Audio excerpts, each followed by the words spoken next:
नमस्कार दोस्तों, happy life में आप सभी का स्वागत है। और आज मैं ऐसी प्रेम कहानी के बारे में बात करने वाली हूँ जो कि एक बहुत ही खूबसूरत और जन्मों जन्मों का बंधन, जन्मों जन्मों का नाता है। जी हाँ, ट्विन फ्लेम के बारे में बात करने वाली हूँ।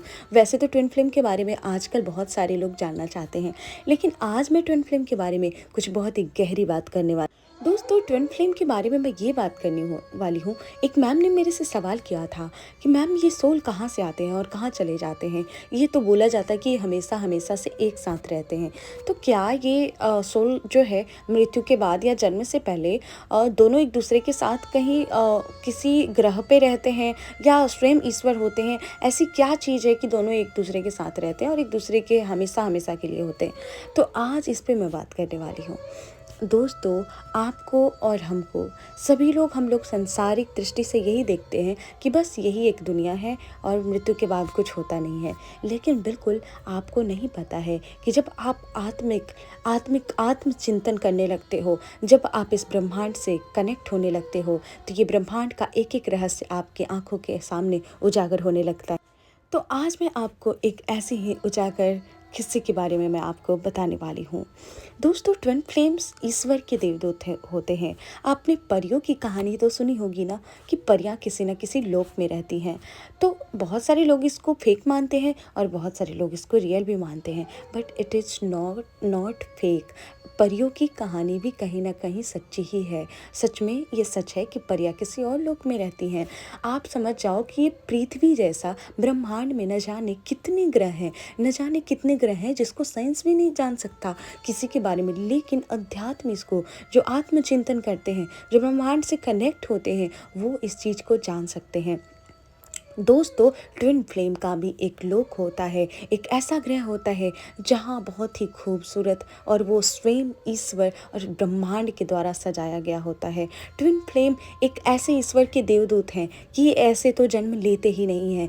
ये दोनों एक लोक में रहते हैं, यानी ये संसार के लिए नहीं बने होते हैं। लेकिन जब भी संसार में कुछ पर्पस मिलता है इनको, ईश्वर इनको कुछ अपने काम के द्वारा या यूनिवर्स के कोई पर्पस पूरा करने के लिए इन दोनों आत्माओं को ये इस अर्थ पे भेजते हैं। और इन दोनों आत्माओं को जब अलग अलग करके भेजते हैं तो इनको बहुत ज़्यादा तड़प होती है, बहुत ज़्यादा पेन होती है। तो अब आप ये भी बोलेंगे कि मैम, क्या ये सोल जो दूसरे लोक में आप बोल रही हैं, तो दूसरे लोक में जब जाते हैं तो क्या इनका सोल जो एक ही में मर्ज हो जाता है या ऐसे ही अलग अलग बॉडी में रहते हैं?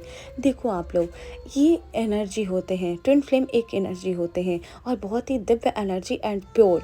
तो ये क्या होता है ना, कि ये सोल जब सोल लेवल पे होते हैं किसी भी लोक में, या जो भी है, ये मुक्त लोक में होते हैं जहाँ ब्रह्म लोक कहा जाता है। उस लोक में क्या होता है कि ये दोनों सोल जो है ना, एक ही हो जाते हैं, यानी एक लाइट के फॉर्म में हो जाते हैं। आप समझ रहे हो ना, क्योंकि हर एनर्जी एक लाइट के फॉर्म में है। तो ये लाइट के फॉर्म में एक हो जाते हैं, यानी कि जो इनका आत्मा है ना, वो पूरी तरह से एक हो जाते हैं। लेकिन कभी कभी ये उस वर्ल्ड में भी अपने दोनों का एक रूप, एक वास्तविक रूप और रंग होता है।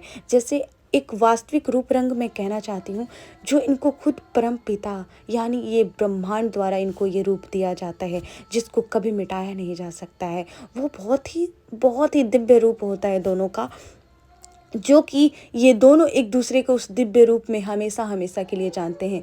बार बार जन्म लेके अलग अलग रूप लेते हैं, लेकिन वो जो इनका दिव्य रूप होता है ना, वो हमेशा हमेशा के लिए होता है। जैसे कि शिव और शक्ति, तो उनके जो रियल रूप है ना, वो दोनों एक दूसरे के लिए है, जो कि हम लोग नहीं देख सकते हैं, हम लोग नहीं जान सकते।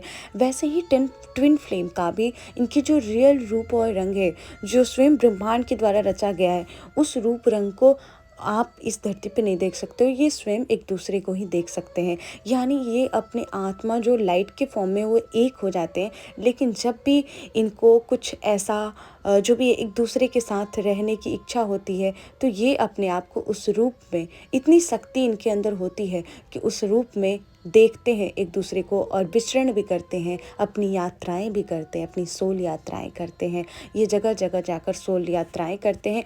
एक सोल लाइट के फॉर्म में, लेकिन वो चाहेगी तो दोनों को एक दूसरे को उस रूप में, जो इसकी वास्तविक रूप है, जो परमात्मा के द्वारा मिला है, उसमें देख सकती है। और अनंत प्रेम होता है इनकी एक अलग दुनिया होती है। ट्विन फ्लेम एक अलग दुनिया के व्यक्ति होते हैं जो कि इस संसार में अगर आए हैं तो वो ईश्वर का कोई ख़ास पर्पस लेके आए हैं, और वही पर्पस। और कभी-कभी क्या होता है ना कि ट्विन फ्लेम ये दर्द और दुःख जो है वो खुद ही चूज़ करते हैं। वो खुद ही ये बोल के आते हैं कि हम लोग बहुत सारे पर्पस पूरा करने के लिए जा रहे हैं। हो सकता है हम लोग अलग भी रहें, हम लोग अलग हो जाएँगे, क्योंकि हम लोग तो इस सोल लेवल पे हमेशा एक हैं। हम लोग अपना काम करने जा रहे हैं, हम लोग अपना कैरेक्टर निभाने जा रहे हैं। ये दोनों दोनों सोल जो है ना केवल इस रंगमंच पे आती है इस संसार में, और रंगमंच पे अपनी नाटक दिखाकर और ये चली जाती है, क्योंकि इनका रियल फॉर्म इस संसार से कुछ लेना देना नहीं है।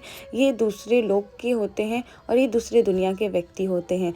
तो बिल्कुल आई होप मैम को, जिस मैम ने मेरे से क्वेश्चन किया था, उस मैम को ये आंसर मिल गया होगा। अब बहुत सारे लोग ये सोचेंगे कि क्या मैम जब ऐसी है, ऐसा दिव्य आत्मा की प्रेम कहानी है, तो वो इस संसार में क्यों नहीं समझते। तो सबसे पहले मैक्सिमम लोग तो ट्विन फ्लेम होते नहीं है। 5% लोग ही ट्विन फ्लेम होते हैं जो ट्रू ट्विन फ्लेम होते हैं। और जो ट्रू ट्विन फ्लेम होते हैं ना, उनके अंदर कितना भी सेपरेशन आ जाए, कितना भी दूरियां आ जाए, लेकिन जो उनका इंटरनल प्रेम है ना एक दूसरे के लिए, कभी ख़त्म नहीं होता है। तो वही है ट्रू ट्विन फ्लेम। और आपको पता है वो एक दूसरे के साथ इस दुनिया में, इस रंगमंच पे अपना नाटक कर रहे हैं, और वो जिस दिन भी इस दुनिया से जाएंगे वो हमेशा हमेशा के लिए। और मैंने एक वीडियो में आपसे ये भी बताया था कि अगर ट्विन फ्लेम में डीएम पहले आ जाते हैं, यानी डीएम का जन्म मान लो 2001 में हुई है और डीएफ का जन्म 2005 में हुई है, 5 साल छोटी है, तो सोचो कि डीएफ बहुत ज़्यादा तड़पती है कि नहीं मुझे इधर नहीं रहना, मुझे इस लोक में नहीं रहना, मुझे भी उसी संसार में जाना है, भले दुख हो या दर्द हो, मैं भी जन्म लेना चाहती हूँ। तो ये ट्विन फ्लेम का जो कनेक्शन है ना, वो कभी एक दूसरे से अलग नहीं रहना चाहते हैं। इनफैक्ट अगर मृत्यु भी डीएफ की पहले हो जाती है या डीएम का पहले हो जाता है, तो जो बचा है ना, वो ऊपर भी जाके, यानी उस लोक में भी जाके वो कामना करेगा कि जल्दी से मेरे ट्विन आए और मैं नहीं रह सकती, और इधर वाले को भी पेन होगा कि मुझे नहीं रहना, मुझे उसके पास जाना है। तो ऐसा कनेक्शन होता है ट्विन फ्लेम में। इतना ज़्यादा सोल लेवल पे तड़प होती है एक दूसरे के लिए, और एक दूसरे के साथ रहने की बहुत ही ख्वाहिश होती है। हर तरह से बोल सकते हैं कि ट्विन फ्लेम एक बहुत ही प्योर प्रेम कहानी है। बहुत बहुत धन्यवाद।